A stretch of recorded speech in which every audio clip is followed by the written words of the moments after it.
SSS Pensioners, it's me, Angel. Welcome sa aking YouTube channel. Sa video na ito, pag-uusapan po natin ang pension release ng ating mga SSS pensioners sa buwan ng June 2026.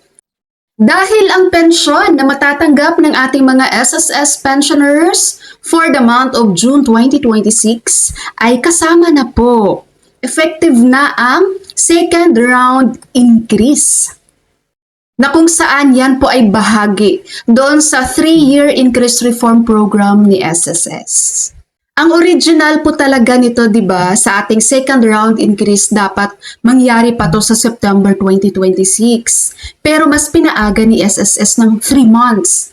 Ngayong June 2026, ibibigay na agad ito ni SSS. So ginawa ito ni SSS para tulong po sa inyong mga pensioners sa panahon ng crisis ngayon. 10% ito sa ating mga retirement pensioner and disability pensioner at 5% naman sa ating mga survivor pensioner.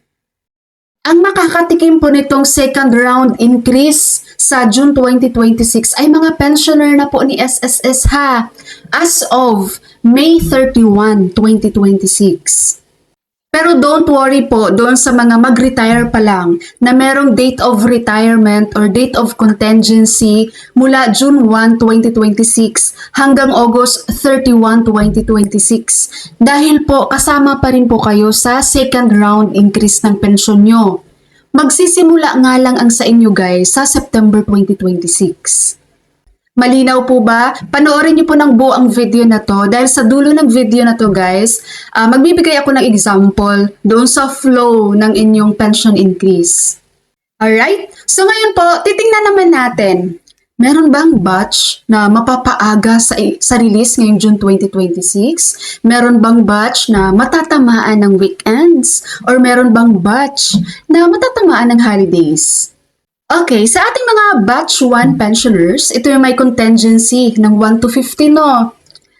Ang inyong crediting date ng inyong pension release ay every first day of the month. So, ang June 1, 2026 ay Monday. So, hindi siya weekend, hindi holiday. So, hindi siya mapapaaga.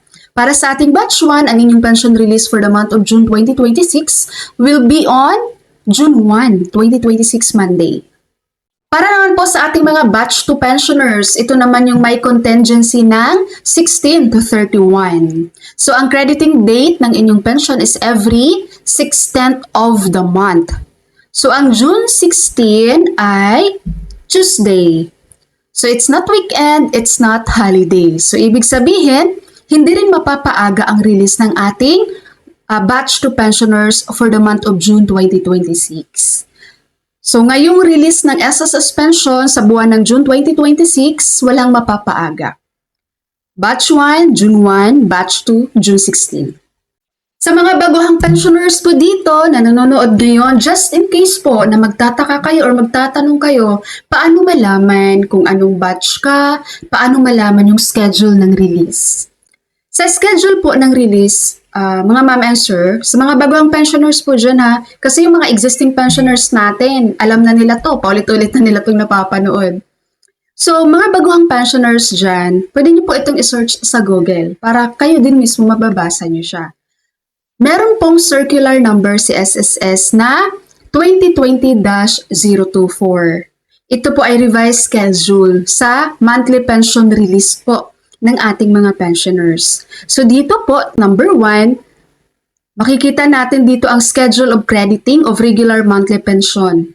Date of contingency. Ang batch 1 po, ito yung may contingency ng 1 to 15.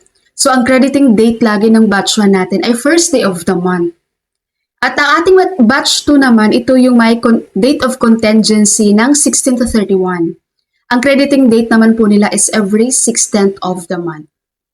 Ngayon po, if ever na yung crediting date nyo, tumama siya ng weekend or tumama siya ng holiday, mapapaaga po ang inyong pension release.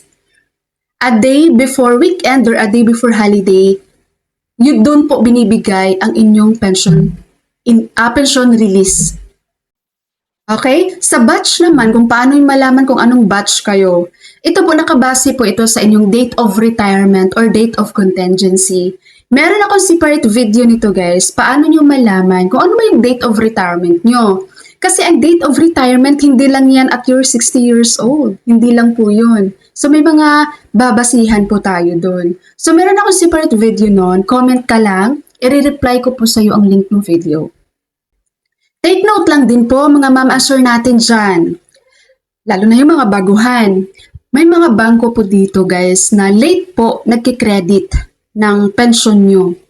May mga bangko naman na napakaaga mag-credit ng mga pensyon. Kahit wala pang schedule, no? Binibigay na nila, pinapasok na nila sa ATM ng mga pensioners. So, depende na rin yan sa bangko na makukuha nyo or anong daim ba kayo. Alright, so malinaw po ang schedule nyo guys sa release nyo ngayong June 2026 na pension, no?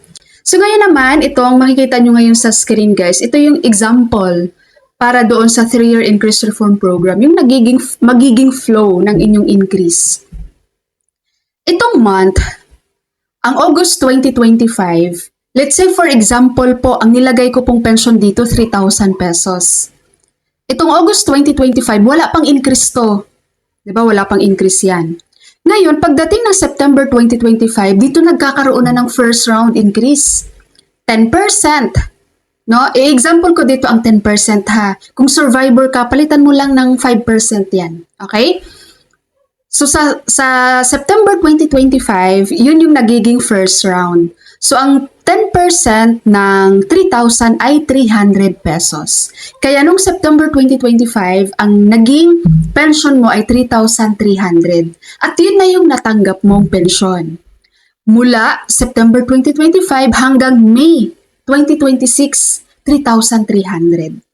Dahil ngayong June 2026, mangyayari na ang inyong second round increase.